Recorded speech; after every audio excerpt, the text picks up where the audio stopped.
You're acting absurd, Mia. Eric requires this house more than you ever will, my mother declared, flaunting the property deed before my eyes during what should have been a celebratory housewarming gathering. He must provide for his family. What obligations do you have? Only yourself. Her words struck me like a physical blow to the face.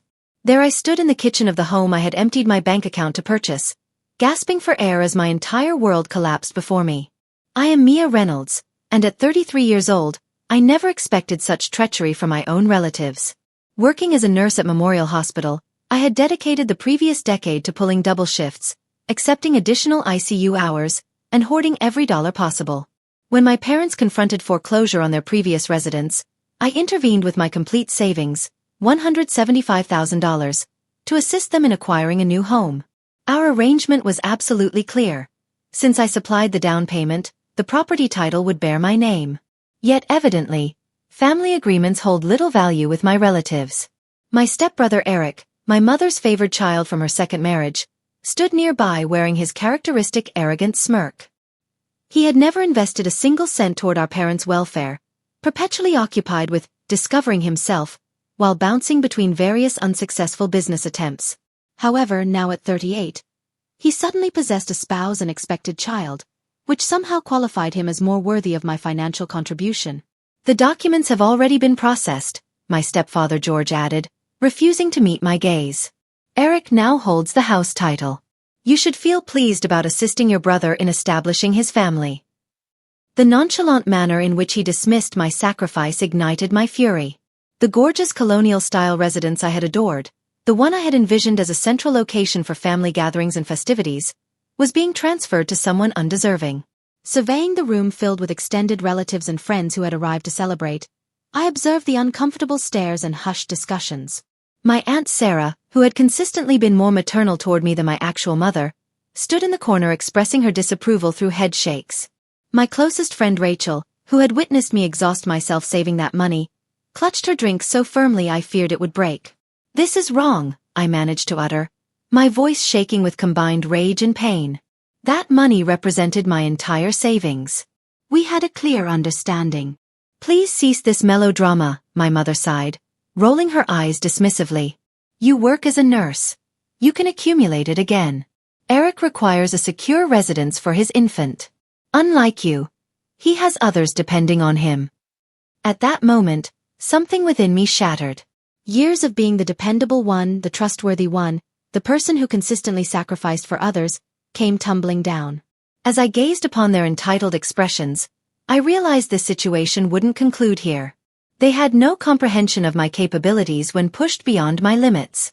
Throughout my upbringing, I had always recognized my different treatment compared to Eric in my parents' perception. Following my father's death when I was 6, my mother remarried George within 12 months.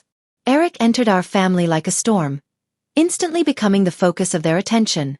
While I dedicated my weekends to studying and working part-time at the neighborhood pharmacy to fund college, Eric received new vehicles, costly clothing, and unlimited opportunities for redemption. I financed my nursing education by working night shifts as a CNA and securing student loans I continue repaying. Each time Eric's business ventures collapsed, the car wash, supplement company, cryptocurrency investment scheme, my parents would deplete their savings to rescue him. I witnessed them refinance their house 3 times to cover his failures, remaining silent as I watched their retirement disappear. When they contacted me 6 months prior, desperate and tearful about losing their house, I responded without hesitation. I had been saving for my own residence, dreaming of a small cottage with a garden where I could finally establish roots. Instead, I offered my savings, believing it would finally demonstrate my value to them. We spent weeks house hunting together, and I became enchanted with the Colonial on Maple Street. The realtor collaborated with us to finalize the deal, and I completed all preliminary documentation as the property owner. You're such a gift, sweetheart, my mother had expressed then, embracing me tightly. We'll make this function as a family unit. I trusted her words. I desperately wanted to believe her, so I disregarded the warning indicators. The secretive phone conversations with Eric, the attorney meetings I wasn't included in, the delayed final documentation. Rachel had attempted to caution me. Mia, document everything in writing, she had advised during coffee one morning. I don't trust them to treat you fairly. But I defended them, convinced that despite their favoritism toward Eric, they wouldn't steal from me. After all, what parents would commit such an act against their own daughter? The day preceding the housewarming celebration, I had visited Target and spent hours selecting new decorations for what I believed would be my investment property. I purchased soft towels for the bathrooms, bright throw pillows for the living area, and a welcome mat reading "Home Sweet Home." Now all those items seemed like cruel mockeries, scattered throughout a house that had been stolen from me. Standing in that kitchen, observing Eric parade around as if he had earned any of this, I reflected on all the nights I had labored in the ICU, the holidays I had missed, the relationships I had postponed, the vacations I had never taken, all to save that money. They hadn't merely stolen my savings. They had robbed years of my existence. As the celebration continued around me, my head spun. Guests began departing, offering awkward congratulations to Eric while avoiding my eyes. I sat alone at the kitchen counter, staring at my phone when Rachel slid into the adjacent seat. "You must contact Marcus," she whispered, referring to her brother who practiced real estate law. "Something seems suspicious about their deed transfer. They couldn't have completed this legally without your signature." Just then, Eric passed by with his wife Jessica, speaking loudly about their renovation plans. "We'll likely renovate the kitchen first," he announced, running his hand along the granite countertop I had helped select. "Perhaps remove a wall or two to truly make it ours." My stomach churned. Glancing around the kitchen, I noticed the folder of documents my parents had shown me when we initially made our agreement. It remained sitting atop the refrigerator where Mom always stored important papers. While everyone was distracted by Eric's grand plans, I quietly retrieved it and slipped it into my bag. "I need fresh air," I told Rachel, heading toward the back porch. Once outside, I examined the papers with trembling hands. There it was, the original agreement I had signed, clearly stating the house would be titled in my name in exchange for the down payment. Then I discovered something else, a letter from their attorney dated just 2 weeks prior, warning them that transferring the deed without my consent could constitute fraud. My phone buzzed with a text from my mother. "Stop pouting outside. Come back in and be happy for your brother." That moment clarified what I needed to do. This wasn't merely about the money anymore. This was about defending myself after years of being pushed aside. With shaking hands, I texted Marcus, "Are you available tomorrow? I require legal assistance." His response arrived quickly. Rachel informed me what happened. "Come to my office at 9 a.m. Bring all the documentation you have." Walking back inside, I found my mom and George huddled with Eric in the living room, probably making additional plans for my house. They looked up as I entered, their faces showing annoyance and dismissal. "Finally decided to stop being dramatic?" my mother asked, raising an eyebrow. I managed a small smile, surprising them. "Actually, I want to express my gratitude," I said calmly. "You've helped me see things very clearly." They exchanged puzzled looks, clearly expecting more tears or pleading. But I was finished pleading, finished being the reliable daughter who always delivered while receiving nothing in return. As I grabbed my purse to leave, I heard Eric laugh and say, "See, she's fine. She'll move past this." I turned back one final time. "No, Eric, I won't move past this. But you'll wish I had." The following morning, I sat in Marcus's office, gripping a coffee cup to steady my nerves. He reviewed the documents scattered across his desk, occasionally taking notes and shaking his head. After what seemed like hours, he looked up at me with a slight smile.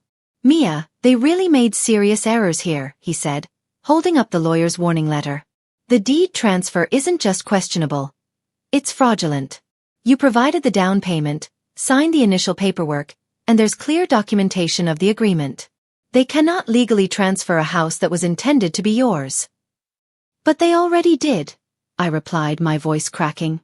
"The deed shows Eric's name." "A fraudulent transfer can be overturned," Marcus explained, reaching for his phone.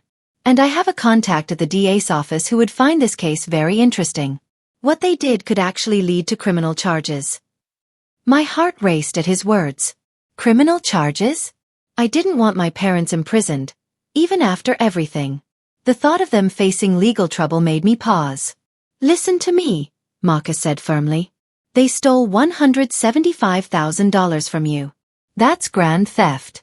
They committed fraud, and from these bank statements, it appears they might have forged your signature on some documents. They're relying on you being too kind to fight back. He was correct.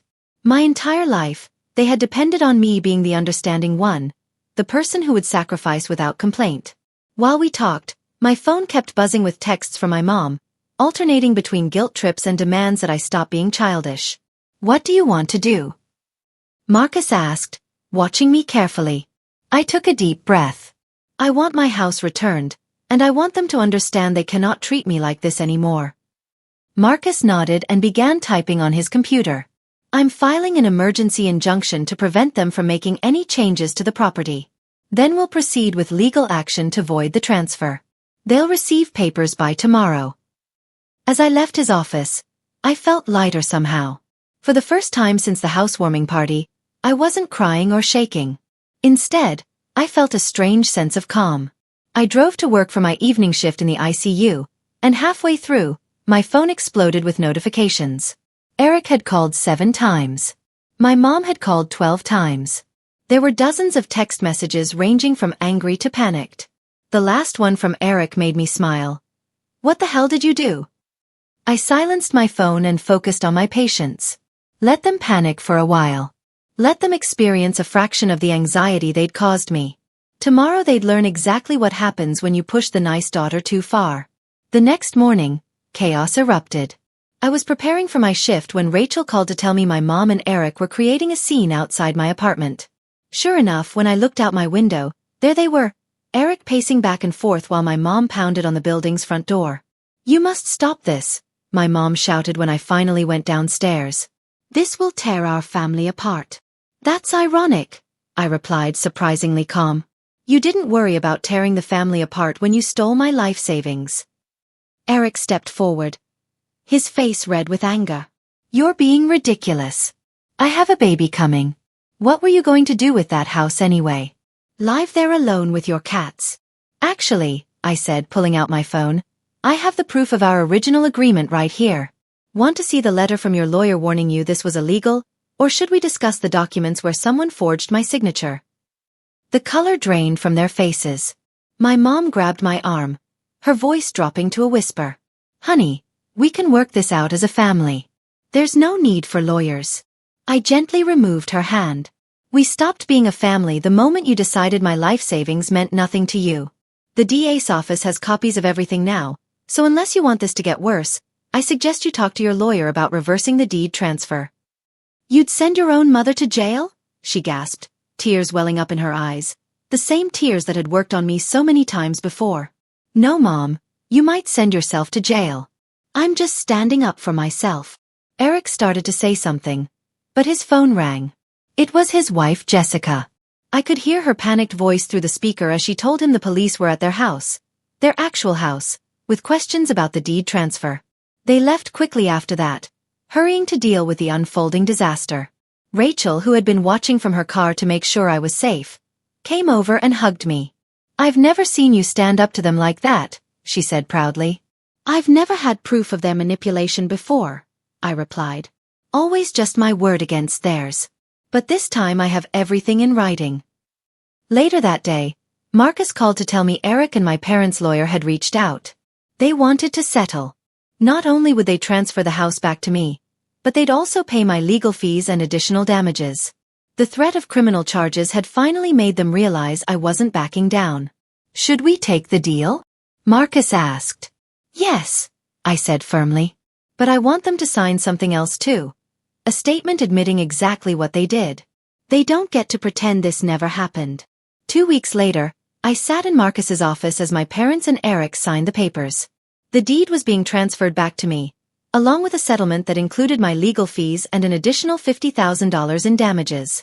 But more importantly, they were signing a notarized statement acknowledging their attempt to defraud me. My mom couldn't stop crying, dabbing at her eyes with a tissue while George stared at the floor.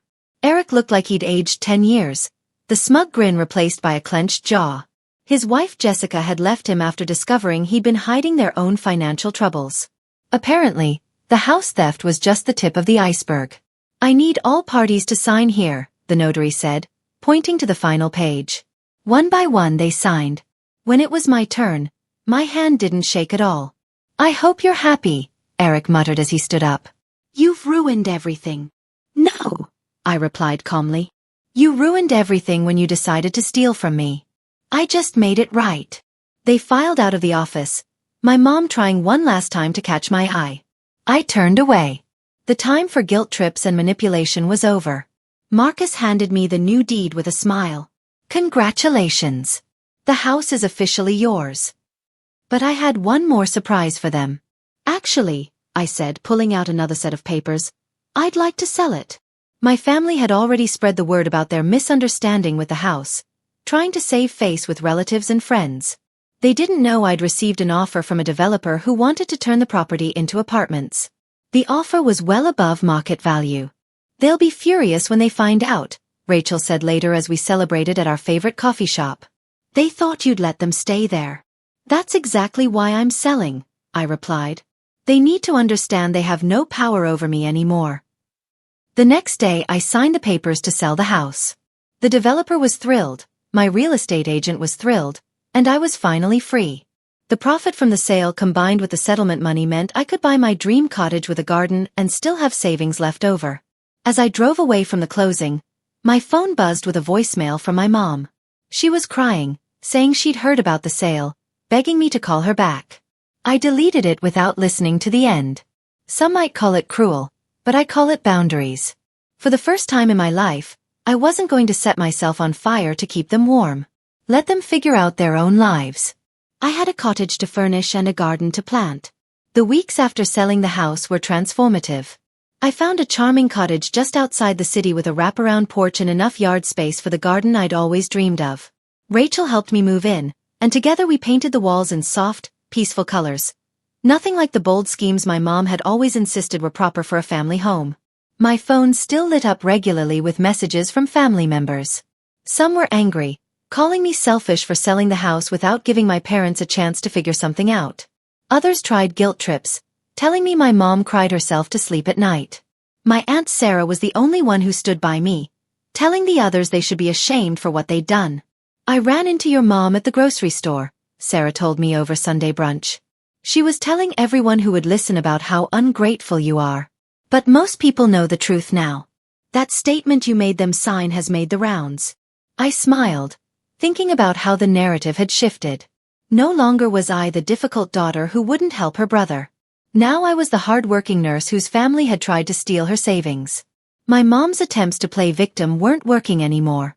Eric and Jessica officially separated, and he moved back in with our parents. I heard through the grapevine that he was working as a sales clerk at an electronics store, his first real job in years. Sometimes I drove past their rental house on my way to work, a modest place nothing like the home they'd tried to steal from me. It didn't bring me joy to see them struggling, but I felt a sense of justice. At work, things were looking up too. Once I stopped letting my family drain my energy and resources, I was able to focus on my career. I applied for and got a promotion to charge nurse, which came with better hours and a significant pay raise. My colleagues noticed the change in me. I smiled more, stood up for myself in meetings, and no longer accepted all the holiday shifts just because others had real families to spend time with. One evening, as I sat on my porch watching the sunset and planning my garden, my mom's number flashed on my phone. Instead of the usual anxiety, I felt nothing but calm as I declined the call. Later, I listened to her voicemail. She was asking if I would help Eric with rent money since things were so hard for him right now. I deleted the message and went back to my gardening catalog. I'd ordered seeds for tomatoes, cucumbers, and my favorite violets. The flower beds were already prepared, the soil rich and waiting for new life. In a way, it felt like a metaphor for my own life. I'd cleared out the weeds of toxic relationships and was ready to grow something beautiful. Rachel often joked that I should write a book called How to Stop Being a Doormat in 3 Easy Steps. Maybe she was right. All it took was losing my life savings, standing up to my family, and finally putting myself first. Simple, really. 6 months after selling the house, my life had settled into a peaceful rhythm. My garden was thriving, with the first tomatoes ripening on the vine and violets blooming in neat rows. I'd made friends with my neighbors, joined a local book club, and even started dating again. Something I'd put off for years because my family demanded so much of my time and energy. The family drama hadn't completely disappeared, but I'd learned to manage it differently. My mom still tried to reach out regularly, especially when they needed money. Each time, I stuck to my boundaries. "I'm not in a position to help," I'd say calmly, no matter how many tears or guilt trips followed. The phrase became my shield, protecting me from their manipulation. Eric's situation had gotten worse. Jessica filed for divorce, and the baby, my nephew, lived primarily with her. She discovered Eric had taken out credit cards in her name, leaving her with massive debt. When she came to me for advice, I connected her with Marcus, who helped her navigate the legal mess. It felt good to help someone who genuinely deserved it. One Sunday morning, while I was tending to my garden, a familiar car pulled into my driveway. My mom stepped out, looking older and more tired than I remembered. She'd shown up unannounced, probably hoping to catch me off guard. "Your garden is beautiful," she said softly, hovering by the fence. "You always did have a way with plants." "Thank you," I replied, continuing to work with my plants. "But you shouldn't be here without calling first." I know. I miss you, honey. And I wanted to tell you that your father and I are selling our house. We can't afford it anymore, and Eric's expenses." She trailed off, looking at me hopefully. I stood up, brushing dirt from my knees. "Mom, I'm not giving you money. That chapter is closed. I wasn't asking for." She started, then stopped herself. "Okay, maybe I was. But can you blame me for hoping? You're doing so well, and we're your family." "Family doesn't steal from family," I said firmly. "Family doesn't forge signatures or try to justify theft because one child deserves it more. You made your choice, Mom. Now you're living with the consequences." She left in tears, but I didn't feel guilty. Instead, I felt proud of maintaining my boundaries. Later that evening, I hosted a small dinner party for Rachel, Sarah, and some friends from work. As we sat on my porch drinking wine and watching fireflies dance in my garden, I realized something profound. This was what family really looked like.